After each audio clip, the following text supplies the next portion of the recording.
All right, guys, week 12, recruiting, here we go. So I had the 100-yard rush, posted that a few minutes ago. So C2 barely squeaked this one out. So we'll start with C2 for the commits this week. But the first thing I want to go over bowl games. So we have our, basically we have our bowls in different levels, different tiers. Based on that tiers, you get different prestige. So tier 5 bowl, Scott's Hullet Bowl, we have Alabama versus Oklahoma. That is 2-star prestige.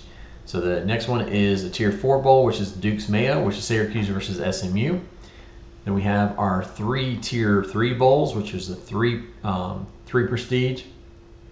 We have the Gator Bowl, which is Texas versus Florida. Alamo Bowl, Miami versus Penn State. And the Citrus Bowl, which is Arizona State versus Florida State. Next, we have our tier 2 bowls, which is 3.5 prestige. And those are the Cotton Bowl, which is USC versus Texas A&M. Peach Bowl, which is Stanford versus Georgia Tech. Orange Bowl, Ohio State versus Pittsburgh. And then we have our tier 1 bowls, which are 3 of those as well. We have the Sugar Bowl, LSU versus Georgia. Fiesta Bowl, UCLA versus California. Rose Bowl, UNC versus Texas. All those get 4 prestige. And then we have our national championship, which is going to be Washington from C1 versus Michigan for C2. So the winner of that game gets a 5-star prestige, which is the max prestige, and then 4.5 for the runner-up. So also remind you guys, we have a special bonus that we're offering this year. We'll probably do it for every year here too. So based on the conference that has the most bowl wins, we will be giving out a special visit for that conference that can use on any player. It's just one visit. Visits will be opened up for next year. Still working on a little bit of the details on visits, but that will be for next year, and that will be revealed in the off season. So you'll get a special championship visit worth some kind of points on an extra points on a player. So those are the bowls for this year, and good luck to everybody.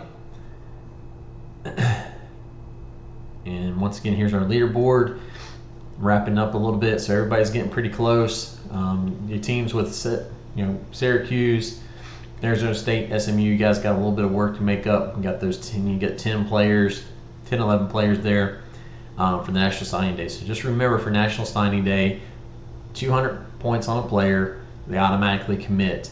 It's not a solo, whoever's in the lead, but it has to have 200 points on a player, and they will automatically commit next week. So you may have say LSU here, they have 10 recruits, and say they get 10 in the National Signing Day. So you need to get me your priority list of which recruits you want over other ones. So I need to get that. National Signing Day is a little bit of a mess, so I need those priority lists. If I don't get them, what will happen is I'll go by ranking. So the lower the rank of the player, so if they're number 3, I'm gonna give you the 3rd ranked guy over your 1,000th ranked guy. So it will go, whoever has the highest rating or lowest rank will go to your team there if I do not get your priority list. So get those points in for National Signing Day, and we'll get a whole bunch of guys, and everybody should be able to get 15 out of this class. All right. Next thing is we've got things about flips, guys. We canceled flips because it was a little bit flawed process. The purpose of a flip is to kind of counteract these upsets. So example here is we have Penn State 58, Syracuse 41. So say Syracuse upsets here. Well, Penn State was the leader. They need to have a chance to get that recruit back because they were the leader going there. So that was what the flip was for, is to try to even out that playing field over the luck aspect of this. So flips will be totally different process. We're working on those details now, but it won't just be based on how many points and how many teams are on a player. That may be one thing, but there will be other aspects out there. So you'll have locks. We're probably going to give you a couple more locks than you're now, so you will have more than one lock because we're going to introduce steals as well. So next cycle we'll have steals in it. So you guys in the program, you guys know what the steals are kind of like. So anybody that you lose out on, you can go after that guy the next week or whenever and try to steal him, and there'll be a 50-50 chance that you actually will make that steal. So we'll have locks out there to prevent the steals and locks out there to prevent the flips. So you'll have to use those wisely how you want to do that. All right. So C2 here we have Ryan Pelham, wide receiver. Zion Kearney, wide receiver. Boo Carter, athlete. Josiah Brown, athlete. Braden Richards, wide receiver. Isaac Wilson, quarterback. Miles O'Neill, quarterback. And Micah Alejandro is also quarterback committing. So we have Carter, solo commit to Georgia Tech. Brown's a solo commit to California. And Alejandro is a solo commit to Michigan. So the first one we have here was we have Miles O'Neill. Excuse me.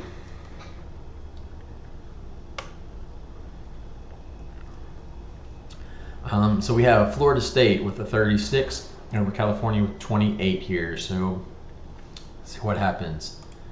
A little upset here for California. All right, so Isaac Wilson, Florida State 56, Georgia 44. And Florida State gets their guy this time. So Richardson, oh, he was a solo commit. Missed that one. So Richardson was a solo commit. So we have Kearney. We have Syracuse 55, Texas 41. And Syracuse wins. Pelham, Penn State 58, Syracuse 41. And it's Penn State. Just to recap, Pelham is going to Penn State. Kearney, Syracuse. Carter is going to Georgia Tech. Brown, California. Richardson is Michigan. Wilson's going to Florida State. That gives him his 15 recruits. And O'Neill is going to California. All right, C1 here. So we have Jonathan Paylor, Michael Van Buren, Kedron Young, Peyton Lewis, Boo Carter committing in C1 as well. Isaiah Cannon, Anais Williams, Jakari Williams, Tavani Mizell, and Gavin Hoffman are all committing this week. First one we have Hoffman, UNC 41, Miami 39, and UCLA coming in at 20. And the winner, not UCLA, it is Miami with upset. All right, Mizell, we have UNC solo commit. And then we have Jakari Williams. We have UCLA 47, Stanford 30, and Miami at 24. Miami doesn't have the upset this time. It is Stanford with the upset. All right, so Cannon. Arizona State 72, Pittsburgh at 28. And we have Arizona State. Carter, we have Stanford 50, Washington 34, and Miami it's coming in at 16. Barely getting in there at 16. So Miami is Stanford. All right, so Peyton Lewis. He is about 30 minutes away from me, playing in Salem, Virginia. And we have Oklahoma at 45, Arizona State 35, and LSU at 15. Sorry, Greg. It is Oklahoma. All right, Kedron Young. We have UCLA at 29, Pittsburgh 28, and Oklahoma is at 23. Not going to be Oklahoma. Do we have Pittsburgh with upset? No. UCLA. And Michael Van Buren, Stanford 68, Arizona State 32. And we have the upset of Arizona State. And then Paylor, we have UNC 35, Stanford 27, and Washington coming in at 22. Sorry, Rich. And it's going to be Nick at UNC. All right, so just to recap here. Paylor's going to UNC, Van Buren, Arizona State, Kedron Young, UCLA, Peyton Lewis, Oklahoma, Carter, Stanford, Arizona State is getting Cannon, LSU is getting Anais Williams. All right. Yeah. So I missed that one. So LSU. So Greg got the win there. And then Jakari Williams is going to Stanford. Mizell is going to UNC. And Hoffman is going to Miami. So that is week 12 in the books. So get your points in for National Signing Day. And we'll see. I hope everybody has a great Thanksgiving and take care.